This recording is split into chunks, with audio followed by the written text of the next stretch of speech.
সালাম আলাইকুম।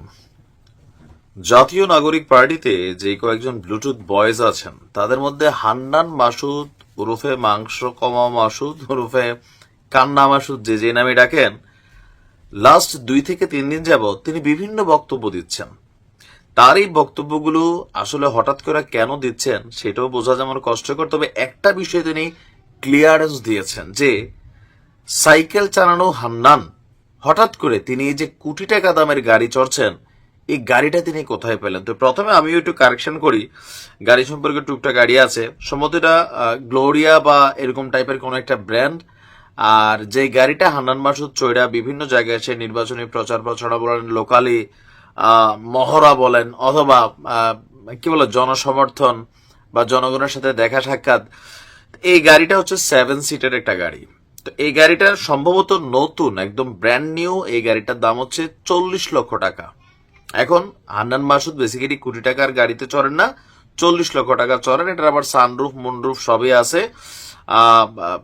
তো যাই হোক, এখন এই গাড়িটা আসলে সে কই পাইছে। এখন দেখেন, এই দেশে রাজনীতিবিদরা কেন খারাপ হবে না। একজনে দিল আমি নিয়ে ফেলতেছি, কেন ভাই? দুনিয়াতে 10টা টাকা কেউ কেউ মাগনা দেয়, তবে দেয়। হান্নান মাসুদ বলতেছে দেয়, কে দেয়? ওই যে এতদিন একটা কথা ছিল যে এনসিপি কি আসলে জামাতের বি টিম কিনা। হান্নান মাসুদের কথায় অনেকের কাছে যেটা আজকে মনেও হইতে পারে যে এনসিপি সম্ভবত জামাতের বি টিম, কারণ জামাত আর এনসিপির কথা সব কাছাকাছি লেভেলে মিলা যায়। আচ্ছা, জাতীয় নাগরিক পার্টির সিনিয়র এই যুগ্ম মুখ্য সমন্বয়ক হান্নান মাসুদ গাড়ির ইস্যুতে তার একটা বক্তব্য সামনে আসছে যে আমি নিজে একটা গাড়ি নিয়েছি, এই গাড়িটার ব্যাপারে আমি অনেকবার বলেছি। এটা নিয়ে সাংবাদিকরাও বিভিন্ন নিউজ করেছেন। গাড়িটা কার সেইটা বের করেছেন। এটা একজন ব্যবসায়ীর গাড়ি, যিনি মূলত একজন জামাতপন্থী ব্যবসায়ী, উনার গাড়ি। উনি এটা আমাকে দেন, ভালো জেনেই দেন। চিন্তা করছেন? তো এরকম গাড়ির খবর না পাইলাম যে এটা চড়ে টাকা টোকা।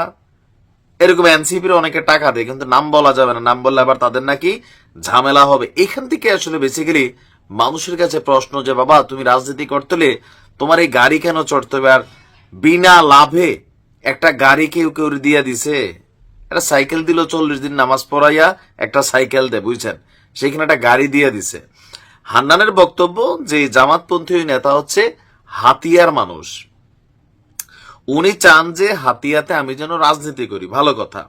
এখন আমার বাড়িতে বাইকে যাওয়া তো রিস্কি, এখন তো আর আগের মতন যাতায়াত করা সম্ভব নয়। কেন? আমরা তো জানি নেতা হইতে হয় জনগণের। আমাদের কত মানে প্রচলিত যে নেতারা আছেন, জনগণ সুযোগ পেলে মাইর দেয়। তো তোমরা তো এরকম না, তোমাদের রিস্কটা কোথায়? আওয়ামী লীগের সম্ভবত। তো বলছে সেই ক্ষেত্রে এই সকল বিষয় নিয়ে বারবার বিতর্ক করার চেষ্টা করা হয়েছে। এছাড়া টাকা পয়সা কই পায় এটাও সে বলছে যে হান্নান মাসুদের এলাকার 300 জন প্রবাসীদের একটা গ্রুপ আছে, যারা একটা গ্রুপ করে আপনার নিয়মিত হান্নান মাসুদকে টাকা দেন যে তুমি রাজনীতি করো, আগায় যাও, টাকা যা লাগে আমরা প্রবাসীরা মিলা দিব। তো কেন দিবে তারা? তাদের বক্তব্য হাতিয়া থেকে যেন সে নির্বাচন করে এবং নির্বাচিত হয়ে এমপি হয়। তো কোন দলের নির্বাচন করবে? জামাতের না, তারা তো এনসিপি আলাদা।